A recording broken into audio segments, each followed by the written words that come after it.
ఆహా అనిపించేలా గోంగూర పచ్చడిని ఎలా చేయాలో చూసేద్దామా? ఒక పాన్ లో 2 గోంగూర కట్టల్ని వాష్ చేసి కట్ చేసి తీసుకోవాలి. ఇప్పుడు కొంచెం వాటర్ వేసి సాల్ట్ వేసి గోంగూర అంతా దగ్గరికి అయ్యేలా ఉడికించుకోవాలి. ఇప్పుడు ఆ గోంగూరని ఒక బౌల్లోకి ట్రాన్స్ఫర్ చేసుకోవాలి. పాన్ లో 4 స్పూన్స్ ధనియాలు, 2 స్పూన్స్ మినపప్పు, 2 స్పూన్స్ శనగపప్పు, 1 స్పూన్ జీలకర్ర వేసి కొంచెం ఫ్రై చేసి కొన్ని వెల్లుల్లి 10-12 ఎండుమిర్చి కూడా వేసుకొని ఫ్రై చేసుకోవాలి. ఇవి చల్లారాక మిక్సీలో వేసుకొని కొంచెం వాటర్ వేసి గ్రైండ్ చేయాలి. ఇప్పుడు గోంగూరను కూడా యాడ్ చేసి సాల్ట్ అండ్ వాటర్ వేసి బాగా గ్రైండ్ చేసుకోవాలి.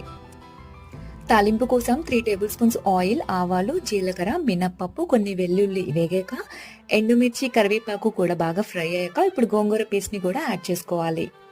గోంగూర పులుపుగా ఉంటే ఇంకొంచెం సాల్ట్ పడుతుంది, అది అడ్జస్ట్ చేసుకొని వేసుకోవాలి. అంతే, 3 to 4 మినిట్స్ తర్వాత మన గోంగూర పచ్చడి రెడీ అయిపోయినట్లే. ఫ్రిడ్జ్ లో మోర్ దెన్ 1 మంత్ వరకు స్టోర్ చేసుకోవచ్చు. ఇప్పుడు వేడి వేడి అన్నంలో తింటే టేస్ట్ అదిరిపోద్ది.